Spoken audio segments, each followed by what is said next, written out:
Hello! What's up at magandang tanghali sa atin mga kabamers, no? Ngayon nga kabamers, napilitan tayong magsalita o mag-real talk dito sa ating channel mga kabamers. Dahil sa dahilan nga na naiinis ako doon sa isang vlogger na kabamers, ang aming tagapamahalang pangkalatan ay minuramura niya. Oh no! Alam nyo mga kabamers, kung kami mga INC, kung wala lang kami respeto at hindi kami punong-puno sa pangaral, yes! Ang sarap patulan ng mga ganyang mga tao, no? Isa yang duwag mga kabams.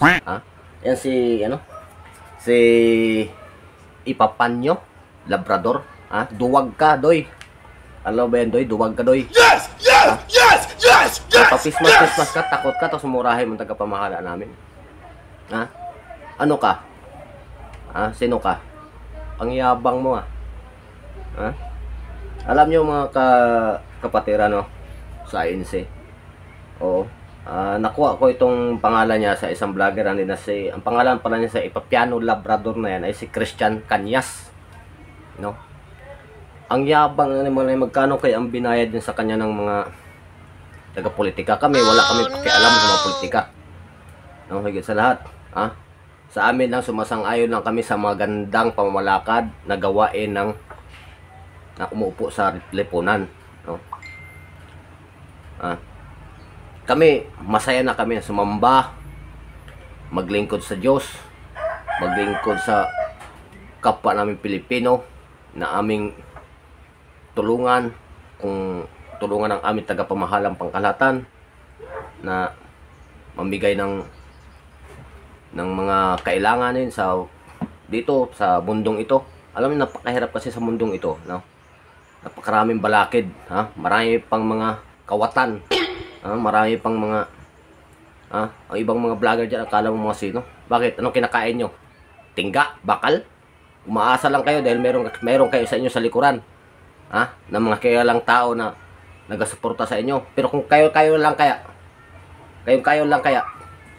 yung walang sinasandalan, mano-mano kaya tayo. Kayo, nirespeto namin ang aming tagapamahala, tapos ganun ninyo. Ano kayo? Pasalamat lang kayo, kami mga Iglesia ni Cristo, puno sa pangaral, hindi mga hambog. Ikaw, Labrador, kala mo kung sino ka, takot ka lang man din para, papismas-pismas ka pa. Kung tunay kang lalaki, maglantad ka, puti siguro yung, ewan ko na lang sa'yo. Masama rin talaga magsalita, pero nakaka-high blood ka, alam mo ba yun? Kala mo kung sino ka. Ganyanin mo aming tagapamahala. Bakit? Inano ka ng tagapamahala namin? Oh no. Binastos ka ba? Samantalang ikaw noon ka pa Noon ka pa nang mabastos sa iglesia. Hanggang ngayon nang mabastos ka pa. Noon pinatawad ka. Ngayon, papatawarin ka pa kaya? Ikaw, napakawalang hiya mo rin talaga, no? Naintindihan mo bang peace rally? Pangkapayapaan para sa bansang Pilipinas. Hindi kay kung ano-ano. Ikaw, kung ikaw kaya mong paggamit sa mga politika na binabayaran ka para sirain kaming mga iglesia at sirain ang tagapamahala. Doy. Bago ka pala sa mga pagsubok, doy. Samantalang kami ng mga kaanib sa Iglesia ni Cristo, sanay na kami sa pagsubok, sanay na kami sa hirap. Kaya kami nagrarally para malaman ng buong sambayanang Pilipino na mali ang mga ginagawa ng taga-kamara. Mali ang mga pangurakot nila para din sa ating mga kapwang Pilipino yon, ng mga mahirap. Ikaw, kala mo kung sino ka, nakapira ka lang sa pag-vlog mo. Kala mo kung napaka-humble mo na. Akala mo yung ikaw na pinaka mayaman sa buong mundong ito. Uy, umaasa ka na sa vlog mo, kagwang ka. Alam mo, ikaw bastos ka talaga no? Ako, hindi man sana ako magsalita. Alam mo, ako, iba ang content ko pero pinapapanood ko yung ginano mong tagapamahala namin. Ang sarap mong kurutin, no? Alam mo ba yun? Ikaw, may magulang ka pa ba? Wala ka na siguro magulang, no? Siguro ikaw, bastos ka na anak. Oh no! Wala kang respeto ng anak dahil wala kang respeto sa sarili mo.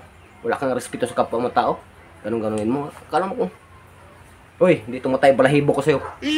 Umaasa ka lang sa likuran mo na mayroong magpapalikod sa'yo, mayroong mga kilalang tao na umano sa'yo. Uy, Yabang mo. Ha? Ha? Ikaw, tungaw ka lang. Tungaw ka lang. Ha? Alam mo ba, ilan ang kalaban mo sa ginawa mo? Buong iglesia. Buong mga kaanib sa ginawa mo. Ha? Ay, Oh my God! ano ka? Nakasira ka ng araw. Ha? Sarap mong kutos-kutosan. No? Wait a minute. Pero, Who are ganun you? pa rin kami mga INC. Sige lang. Baga pa, sanay na kami sa pag-utong. Kahit nasaktan kami. Pero ito sa ngayon ang ginawa mo, hindi ako nakapagtiis. Talagang sumalita ako sa ganito dahil sa gawa mo. Ha? Piano Labrador. Ha? Kung taga dito ka lang sa lugar namin, ewan ko na lang sa'yo. Ha? Bastos ka eh, no? Ha? Hindi ka nakaintindi sa peace rally? Ha? Nagpapagamit ka sa mga baluktot ng pamamaraan? Anong klaseng vlogger ka? Vlogger ka ng sangalingan? Vlogger ka ng baluktot ang utak? Sus, sa'yo. Hambog kang animal ka. Oh no! Oh, nainis na ako sa... Hindi man talaga ako mahilig magmura, pero talaga minsan napapamura ako sa gawa mo. Ha? Pasensya na sa mga banggit kong pagmumura. Yan sa mga manood ng aking YouTube channel. Hindi man talaga ako ganun, kahit puno kami sa pangaral. Pero dahil sa ginawa mo, ha? Lumalabas ng kusa sa bibig ko ang inis. Ha? Ganunin mo ang tagapamahala namin? Bakit inano ka ng tagapamahala namin? Ha? Binastos ka ba? Ha? Samantalang ikaw ang lagi nang mabastos? Ha? Nakikinig ka sa mga tao na wala namang katotohanan ng ginagawa. Wala namang katotohanan ng pinagsasabi. Tapos ganun ka. Ha? Maligo. Talaga. Ay nako. Ha? Sige lang. Hindi ka rin tatagal. Makukulong ka rin sa ginagawa mo. Kaya mga kapatiran namin ngayon siyan. Huwag natin itong patawarin itong tao na to. Sana ituloy natin ang kaso dito. Pero mo, hindi na maganda ang ginagawa niya. Pero depende pa rin kami sa aming tagapamahalang pangkalatan kung anong desisyon nila sa ginawa mo. Kaya manda ka. Huwag kang magtago kung matapang ka. Maglantad ka. Ha? Sige, hanggang dito lang. Salamat.